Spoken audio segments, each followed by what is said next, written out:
So good morning class. Today we are going to learn about unit number 4 of pavement analysis and design of 8th semester elective 2, and in this unit number 4 we are going to learn about rigid IRC 58 PCA, ASHTO method of design of joints and reinforcements, flexible US Corps of Engineering CBR FAA, McLeod Canadian, rigid PCA, FAA and LCN, ultimate load analysis yield lines pattern method.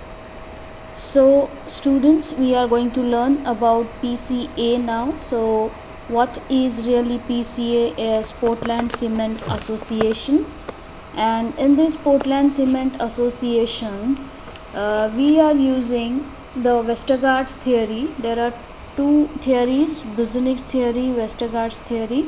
So here we are going to use Westergaard's theory with finite element analysis, finite method by which the design charts are developed and the road repetitions on the road pavement has to be calculated, and all the materials of the failure and each and everything is recognized.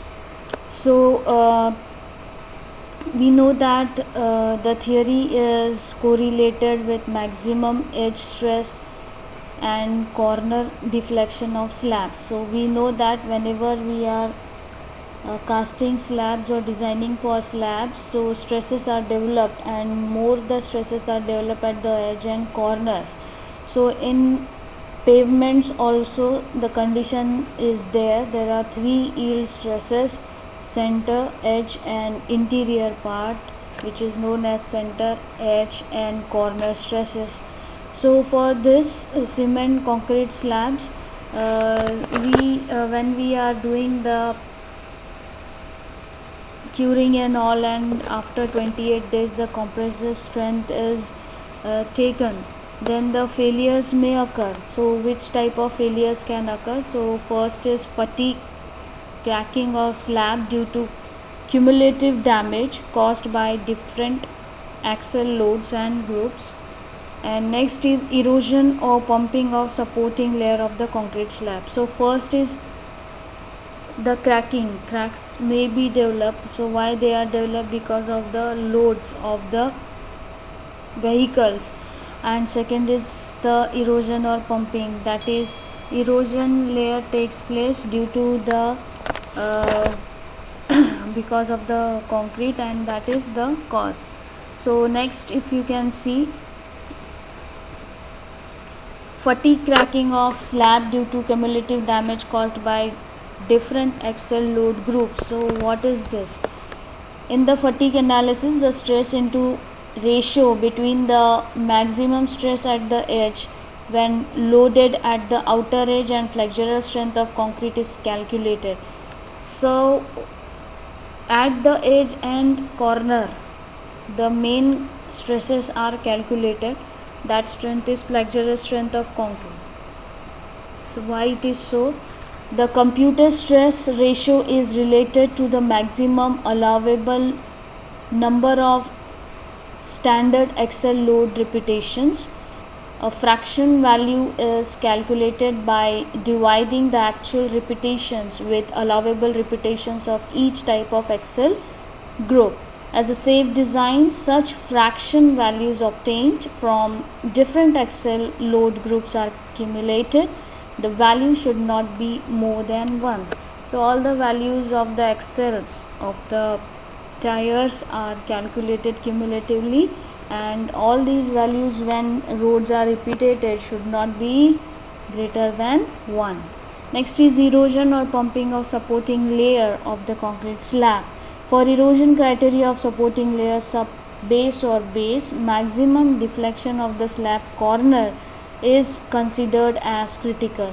So in fatigue, cracking of the slab, which is due to the axle loading, is caused at the edges, and erosion is caused at the corner. So these two are the main drawbacks or failures which we need to counter attack and rectify those. The design charts were validated with the performance data of various in-service pavements and road tests. Slab thickness should be derived through the above two failure criteria. Wrapping stresses due to the variations in temperature and moisture are not considered in this method. The rate of increase of the slab thickness for decreasing values of the subgrades modulus was found to be consistent.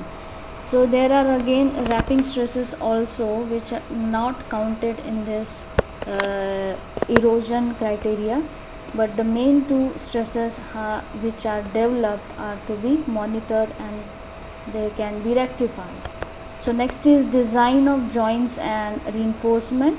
So joints are important components in cement concrete pavements and they have important functions to perform.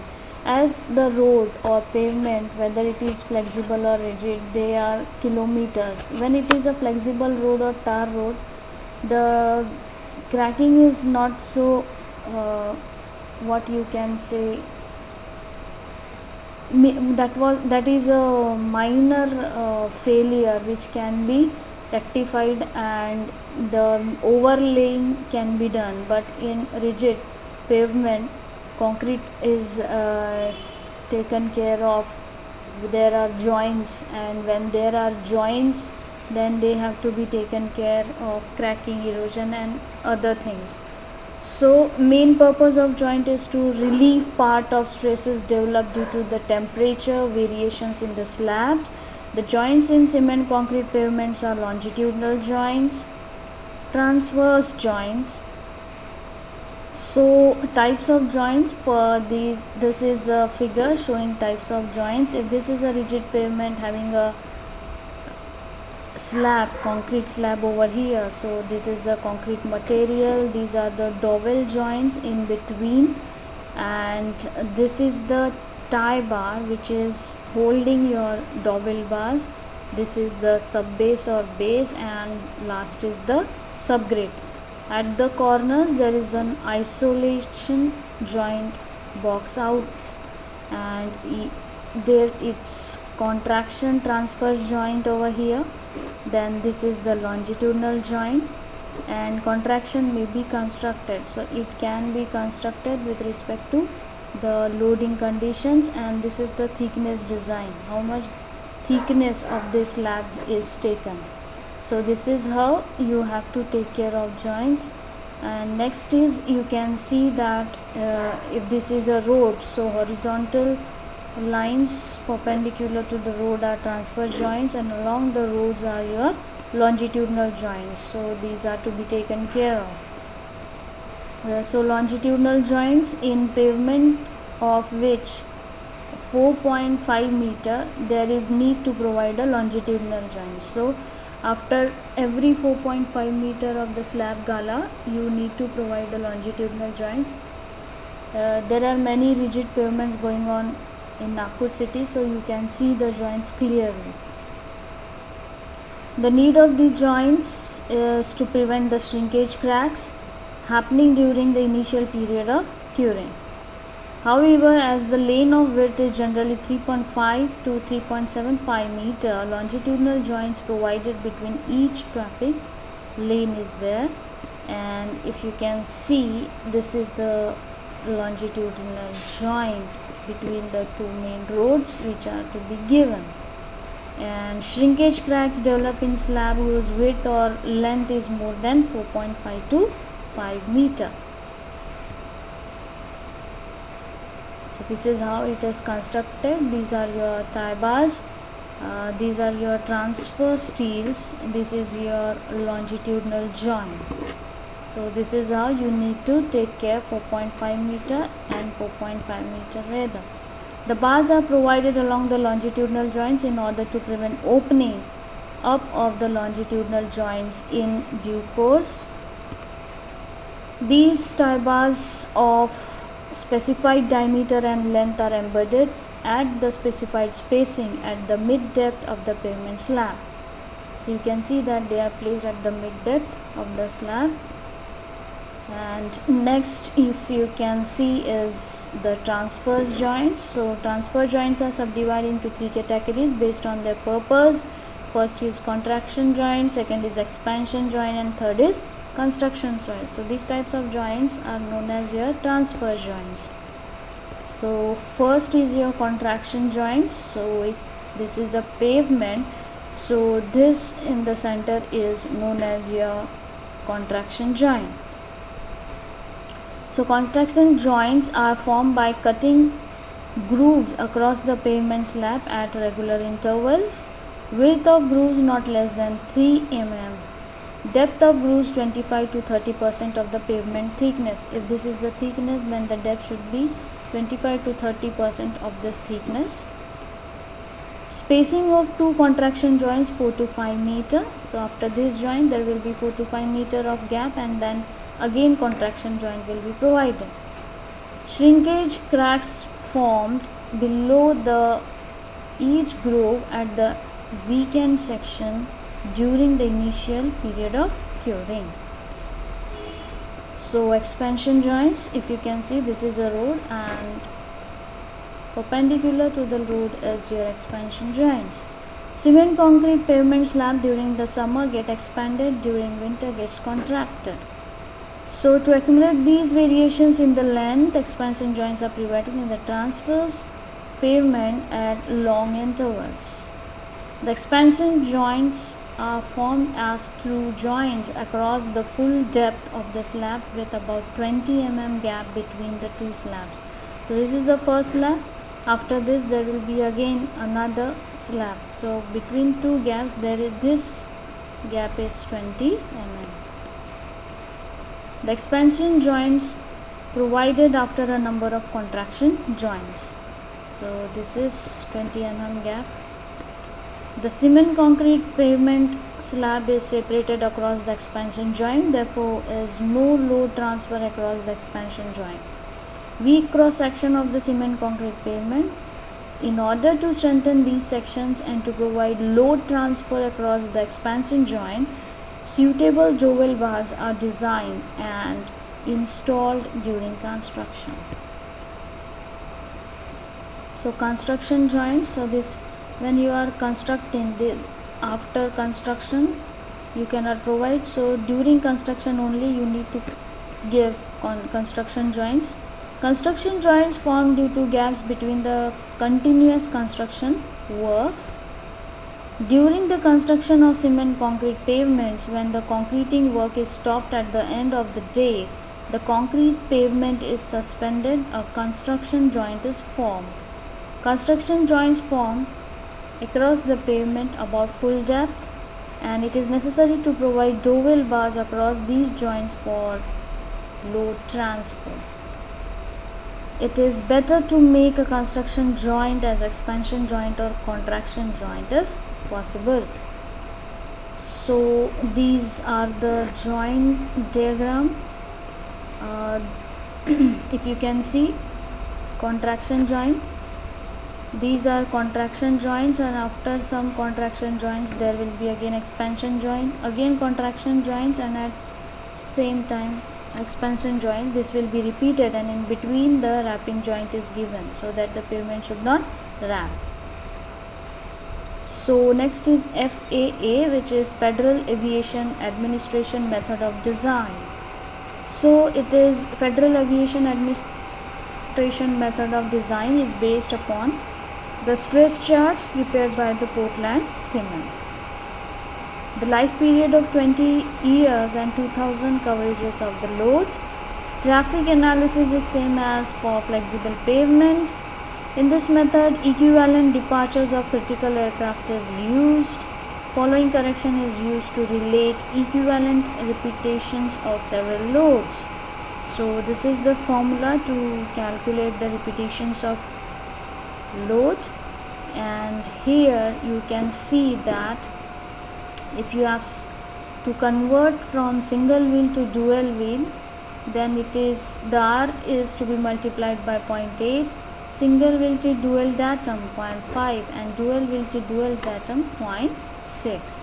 So factor of safety applied to the modulus of rupture are given in the table. So this is the annual departure of critical aircraft and factor of safety for the same is given. And next is McLeod Canadian method. McLeod was one of the scientists who has given some of the methods for the transportation group. So Norman E. McLeod through Canadian Department of Transport conducted extensive plate bearing tests on airfield and highway pavements and developed a design method. The repetitive plate bearing test procedure was employed using various sizes of plates. From the plate load test, an empirical design equation was recommended. So this was the formula T equals to K log tan P into S, P by S, where T is the required thickness of the gravel base in cm centimeter, P gross wheel load, S is the total subgrade support in kg for same contact area, deflection and number of repetitions of load P. K is the base course constant. So this is the graph developed which is known as influence of bearing plate diameter on value of K in flexible pavement design equation. So this is the base core constant K and this is the bearing plate diameter in inches. Whenever you are getting the bearing plate diameter, you have to project it on the curve, and if you project it on the y-axis, you will get the K constant, and from that you can calculate the value of T. It is found that the base course K depends on the loaded area. Figure 1 shows the relationship between the plate diameter and base course constant. So this is your figure 1. So you can see this is bearing plate diameter and this is K constant. So thus the granular base course thickness requirement T may be calculated from the above equation. For a given wheel load P, if the subgrade support is known from plate bearing data. The subgrade support as for the design of highway pavement is calculated from the support measured or calculated for 30 cm diameter plate at 0.5 cm deflection and 10 repetitions. You know that the plate diameter of plate load test minimum is 30 and maximum is 75, and the minimum deflection is 5 mm, so it is taken as 5 cm, and trial and error method, then 10 repetitions are given. So figure 2, let us see, this is your figure 2 and it shows the repetitions and equivalent loads. So on x-axis there are repetitions and in y-axis flexible thickness is given. So whatever you are getting the values for this number of repetitions, if you plot, if it is 10, then you can have these types of variations, and if you plot on thickness you will get the thickness.